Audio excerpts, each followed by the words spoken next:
അപ്പം ഞാൻ പതിയെ ആ ഇൻഫെക്ഷനിലൊന്ന് തൊട്ടതേ ഉള്ളൂ, അത് പൊട്ടിയിട്ട് അതിൻ്റെ അകത്തുനിന്ന് ബ്ലഡും വെള്ളവും കൂടിയാണ് വന്നത്.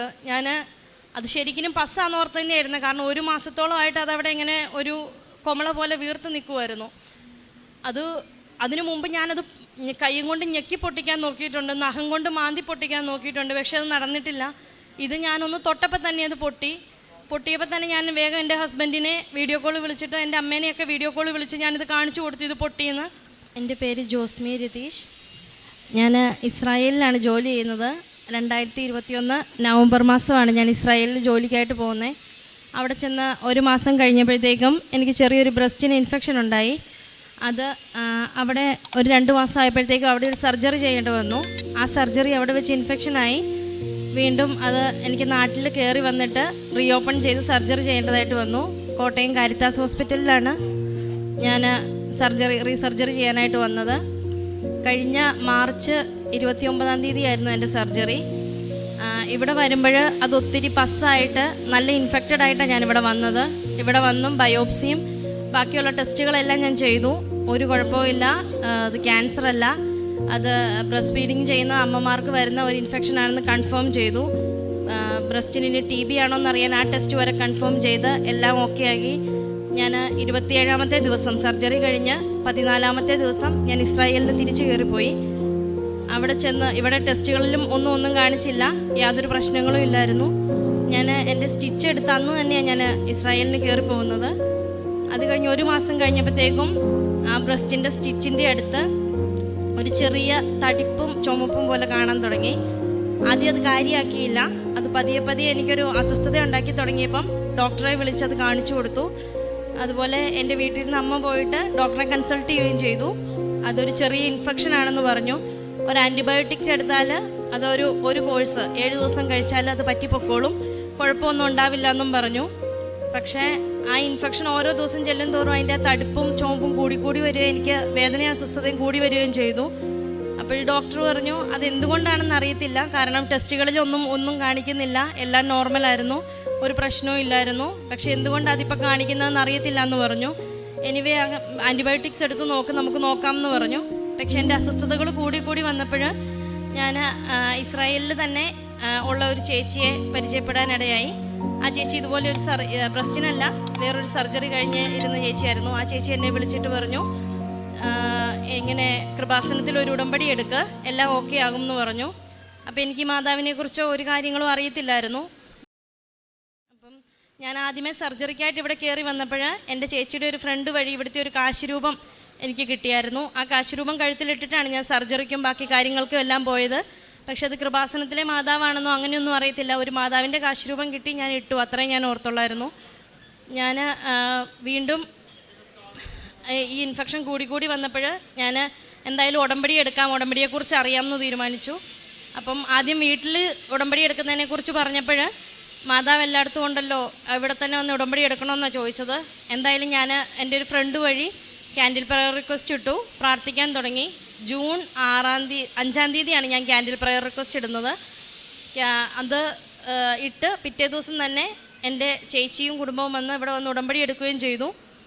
അന്ന് ജൂൺ 6-ാം തീയതി ആദ്യത്തെ ഉടമ്പടി ധ്യാനം കൂടിക്കൊണ്ടിരുന്നപ്പോൾ അച്ഛൻ ഇവിടെ രോഗശുശ്രൂഷയുടെ സമയത്ത് പറഞ്ഞു, ഒരു സ്റ്റിച്ചിൻ്റെ അടുത്ത് ഒരു ചുമന്ന തടിപ്പുള്ള ഒരു വ്യക്തിയെ കാണിച്ചു തരുന്നുണ്ടെന്ന് പറഞ്ഞു.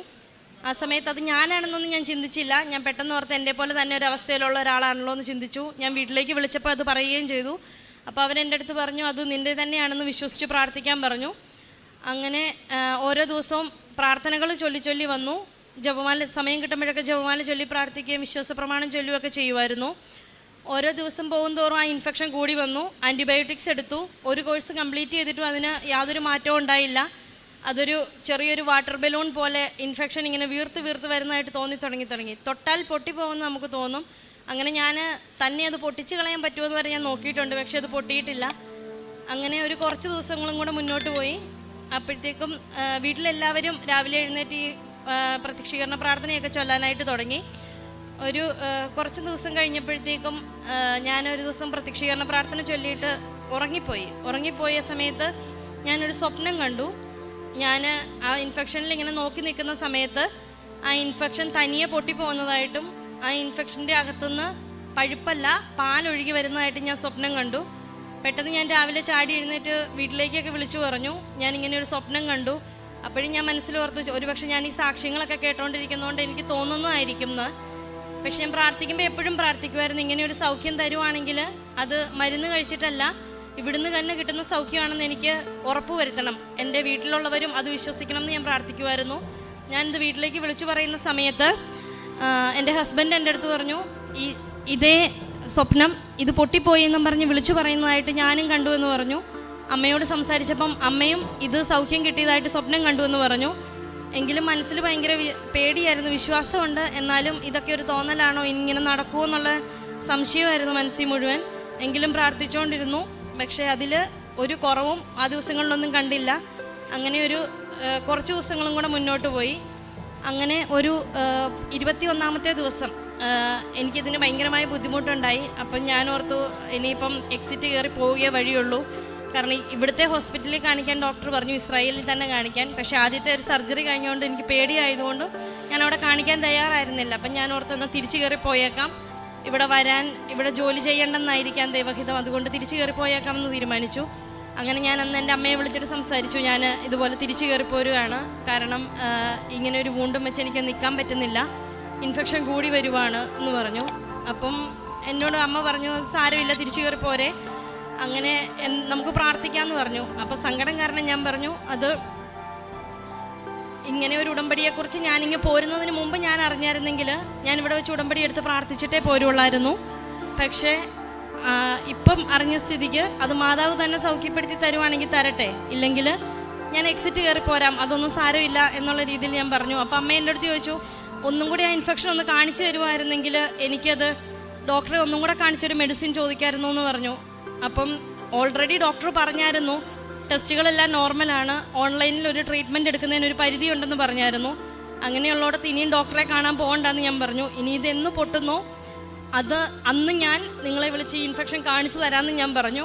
പക്ഷെ ഭയങ്കര വിഷമമായിരുന്നു, കാരണം നമ്മൾ ഒരുപാട് സാമ്പത്തിക ബാധ്യതകൾ എടുത്തു വെച്ചിട്ടാണ് നമ്മളവിടെ ചെന്നിറങ്ങിയത്, പോയ കടം പോലും വീട്ടാൻ പറ്റിയിട്ടില്ല. അങ്ങനെ വരുന്ന അവസ്ഥയിൽ ഭയങ്കര ബുദ്ധിമുട്ടായിരുന്നു. എങ്കിലും മാതാവിനോട് വിശ്വസിച്ച് പ്രാർത്ഥിച്ചു.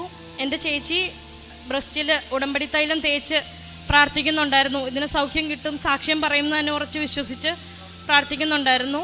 ഞാനും പറ്റുന്ന സമയത്തൊക്കെ പ്രാർത്ഥിക്കുമ്പോഴെല്ലാം ഇവിടെ വന്ന് സാക്ഷ്യപ്പെടുത്തിക്കോളാം, അതുപോലെ സൗഖ്യം തരുവാണെങ്കിൽ ഞാൻ നാട്ടിലെത്തുന്ന സമയത്ത് 1 വർഷമാകുമ്പോൾ ഞാൻ നാട്ടിൽ വരും, ആദ്യമേ എൻ്റെ വീട്ടിൽ പോകുന്നതിന് മുമ്പ് ഇവിടെ വന്ന് സാക്ഷ്യപ്പെടുത്തി മാതാവിനെ കണ്ട് നന്ദി പറഞ്ഞിട്ട് പിന്നീട് ഇവിടെ വന്ന് ഉടമ്പടി എടുത്ത് സാക്ഷ്യപ്പെടുത്തിക്കോളാം എന്ന് ഞാൻ പറഞ്ഞിട്ടുണ്ടായിരുന്നു. അങ്ങനെ ഉടമ്പടി എടുത്ത് 21-ാമത്തെ ദിവസം ആണ് എനിക്കത് തോന്നി ആ ഇൻഫെക്ഷനിലൊന്ന് നോക്കാം. അത്രയും ദിവസം ഞാൻ ശ്രദ്ധിക്കുന്ന പോലും ഇല്ലായിരുന്നു. ഞാൻ ആ ഇൻഫെക്ഷനിൽ നോക്കിയപ്പോൾ എനിക്കതിൽ എന്തോ ഒരു ചെറിയൊരു നൂല് പൊങ്ങി നിൽക്കുന്ന പോലെ എനിക്ക് തോന്നി. അപ്പം ഞാൻ പതിയെ ആ ഇൻഫെക്ഷനിലൊന്ന് തൊട്ടതേ ഉള്ളൂ, അത് പൊട്ടിയിട്ട് അതിൻ്റെ അകത്തുനിന്ന് ബ്ലഡും വെള്ളവും കൂടെയാണ് വന്നത്. അത് ശരിക്കും പസ്സാന്ന് ഓർത്ത് തന്നെയായിരുന്നു, കാരണം 1 മാസത്തോളമായിട്ട് അതവിടെ ഇങ്ങനെ ഒരു കൊമള പോലെ വീർത്ത് നിൽക്കുമായിരുന്നു. അതിനു മുമ്പ് ഞാനത് കൈയും കൊണ്ട് ഞെക്കി പൊട്ടിക്കാൻ നോക്കിയിട്ടുണ്ട്, നഖം കൊണ്ട് മാന്തി പൊട്ടിക്കാൻ നോക്കിയിട്ടുണ്ട്, പക്ഷെ അത് നടന്നിട്ടില്ല. ഇത് ഞാനൊന്ന് തൊട്ടപ്പോൾ തന്നെ അത് പൊട്ടിയപ്പോൾ തന്നെ ഞാൻ വേഗം എൻ്റെ ഹസ്ബൻഡിനെ വീഡിയോ കോൾ വിളിച്ചിട്ട് എൻ്റെ അമ്മേനെയൊക്കെ വീഡിയോ കോൾ വിളിച്ച് ഞാനിത് കാണിച്ചു കൊടുത്തു ഇത് പൊട്ടിയെന്ന്. അതിനു മുമ്പ് ഈ സ്വപ്നം കണ്ടപ്പോഴും ഞാൻ എൻ്റെ പല കൂട്ടുകാരോടും ഇത് ഷെയർ ചെയ്തിട്ടുണ്ടായിരുന്നു. ഞാനിങ്ങനെ ഒരു സ്വപ്നം കണ്ടു, ആ സ്വപ്നത്തിൽ ഇതുപോലെ പൊട്ടിപ്പോകുന്നതായിട്ട് ഞാൻ കണ്ടു എന്ന് ഞാൻ പറഞ്ഞിട്ടുണ്ടായിരുന്നു. ഞാൻ അവരെല്ലാം വേഗം വീഡിയോ കോളിൽ വിളിച്ചിട്ടും ഇതിൻ്റെ പിക്ചർ എടുത്തിട്ട് ഇത് പൊട്ടിയ ആ ഒഴുകി വന്ന പിക്ചർ എടുത്ത് ഞാൻ എല്ലാവരെയും കാണിക്കുകയും ചെയ്തു. ഞാൻ അമ്മേനെ വിളിച്ചു പറയുന്ന സമയത്ത് അമ്മ മാതാവിനോട് മുട്ടയിൽ നിന്ന് പ്രാർത്ഥിച്ചുകൊണ്ടിരിക്കുമായിരുന്നു, തിരികത്തിച്ച് പ്രാർത്ഥിക്കുമായിരുന്നു. ആ സമയത്ത് ഞാൻ എൻ്റെ ചേച്ചിയൊക്കെ വിളിച്ച് എപ്പോഴും പരാതി പറയുമായിരുന്നു, എനിക്ക് മാത്രം ഇങ്ങനെ ഇൻഫെക്ഷൻ തന്നു, ഞാനിങ്ങനെ ഒത്തിരി ബുദ്ധിമുട്ടുന്നു, എൻ്റെ കൂടെ വന്നവരൊക്കെ നന്നായിട്ട് ജോലി ചെയ്യുന്നു എന്നും പറഞ്ഞ്.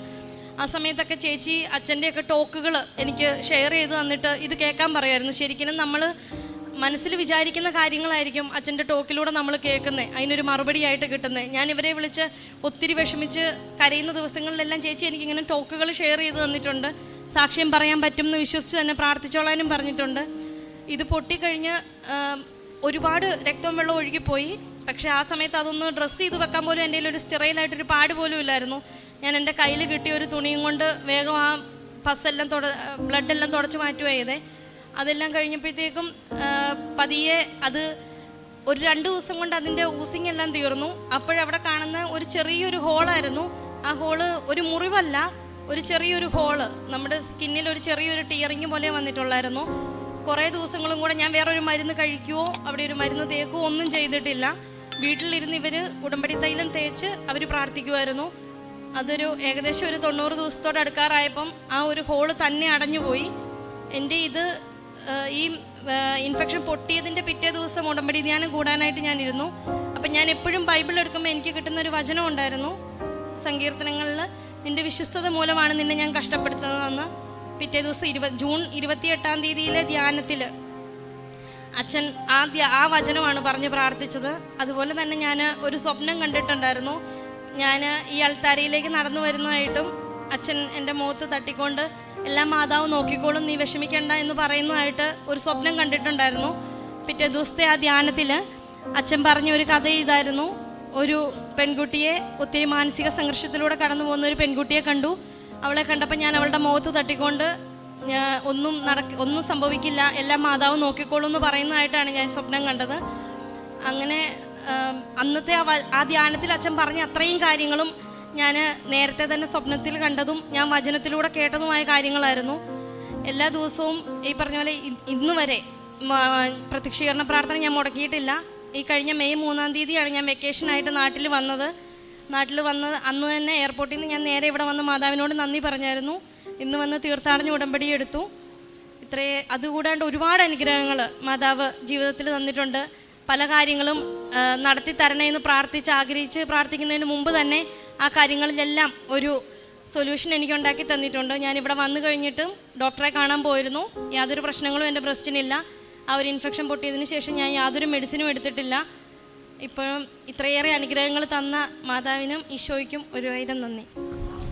ദൈവമായ കർത്താവിൻ്റെ ശക്തമായ പ്രവൃത്തികളുടെ സാന്നിധ്യമായി ഞാൻ വരും എന്നാണ് 71-ാം സങ്കീർത്തനത്തിൽ 16-ാം തിരുവചനം പറയുക.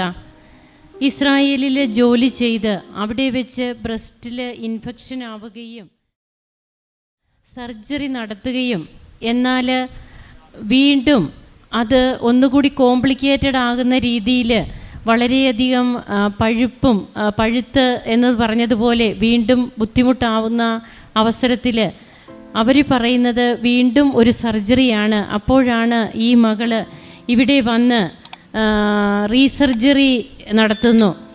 അപ്പോൾ റീസർജറി നടത്തി പിന്നീട് കയറി പോവുകയാണ്. ഹോസ്പിറ്റലിൽ നിന്ന് ഡിസ്ചാർജ് ആവുകയും ഉടനെ തന്നെ ഇസ്രായേലിന് പോവുകയും ചെയ്യുന്നു. എന്നാൽ വീണ്ടും അവിടെ ചെല്ലുമ്പോൾ ഇൻഫെക്ഷൻ കൂടുകയാണ്. 1 മാസത്തിനുള്ളിൽ മരുന്നുകളൊക്കെ ഡോക്ടറിനോട് ചോദിച്ചു തന്നെ ആൻറ്റിബയോട്ടിക് വരെയൊക്കെ എടുത്തു. എന്നാൽ യാതൊരു മാറ്റവും വരാത്ത അവസരത്തിൽ ഇവിടെ വന്ന് ഈ മോളുടെ ചേച്ചി ഉടമ്പടി എടുക്കുന്നു. ഉടമ്പടി തൈലം ആ മോള് തന്നെ ആ മോളുടെ ശരീരത്തിൽ പൂശി ഈ മകൾക്ക് വേണ്ടി പ്രാർത്ഥിക്കുകയാണ് ഇവിടെ ഇരുന്ന്. പിന്നീട് ഉടമ്പടി ധ്യാനങ്ങൾ, സാക്ഷ്യങ്ങൾ ഇതൊക്കെയാണ് ഈ മകൾക്ക് അയച്ചു കൊടുക്കുക. അങ്ങനെ വീട്ടുകാർ ഒന്നടങ്കം അവർ പ്രാർത്ഥിക്കുന്നു, ഈ മകളും സാക്ഷ്യങ്ങളും ഒക്കെ കൂടുന്നു. പിന്നീട് എങ്ങനെയാണ് ആ മുറിവ് പൊട്ടിയതെന്നും അത് ഹീലായതെന്നും നാം കേട്ട് കഴിഞ്ഞു. ഇതാണ് തമ്പുരാൻ്റെ അടുത്ത് നാം തമ്പുരാന് വാക്ക് കൊടുത്ത് ഉടമ്പടി എടുത്ത് ഈ മകൾ ലൈറ്റ് ക്യാൻഡിൽ പ്രെയർ റിക്വസ്റ്റ് ഇട്ട് പ്രാർത്ഥിക്കുന്നുണ്ട്. വേറൊന്നിനും ഇസ്രായേലിലായിരിക്കുമ്പോൾ സാധിക്കുന്നില്ല. എന്നാൽ തൻ്റെ സഹോദരിയാണ് ഇവിടെ വന്ന് ഡയറക്റ്റ് ഉടമ്പടി എടുത്ത് പ്രാർത്ഥിക്കുക. ഇന്നാണ് ഈ മകൾ ഇവിടെ വന്ന് ഉടമ്പടി എടുക്കുന്നത്, തീർത്ഥാടന ഉടമ്പടി. അപ്പോൾ ദൈവമായ കർത്താവിൻ്റെ ശക്തമായ പ്രവൃത്തികളുടെ സാന്നിധ്യമായി ഞാൻ വരുമെന്നാണ് സങ്കീർത്തകൻ പറയുക. ജീവിതത്തിൽ ലഭിക്കുന്ന ഓരോ കൃപകളും ഒരിക്കലും ഹീലാകാതിരുന്ന ഒരു വൂണ്ടാണ്. യാതൊരു മെഡിക്കേഷനും ഇല്ലാതെ ഉടമ്പടി ധ്യാനങ്ങൾ, ബഹുമാനപ്പെട്ട ജോസഫ് അച്ഛൻ്റെ ഉടമ്പടി ധ്യാനങ്ങൾ കൂടുന്നു, സാക്ഷ്യങ്ങൾ കേൾക്കുന്നു. അങ്ങനെ ഇവിടെ സഹോദരി ഉടമ്പടി തൈലം പൂശി ഈ മകൾക്ക് വേണ്ടി പ്രാർത്ഥിക്കുന്നു. അങ്ങനെ അത് സൗഖ്യപ്പെടുകയാണ് പൂർണ്ണമായിട്ട്. നമുക്ക് കരങ്ങളടിച്ച് പരിശുദ്ധ അമ്മയ്ക്കും ഈശോയ്ക്കും നന്ദി പറയാം, ദൈവത്തെ ആരാധിക്കാം. യേശുവേ നന്ദി, യേശുവേ സ്തുതി, യേശുവേ ആരാധന.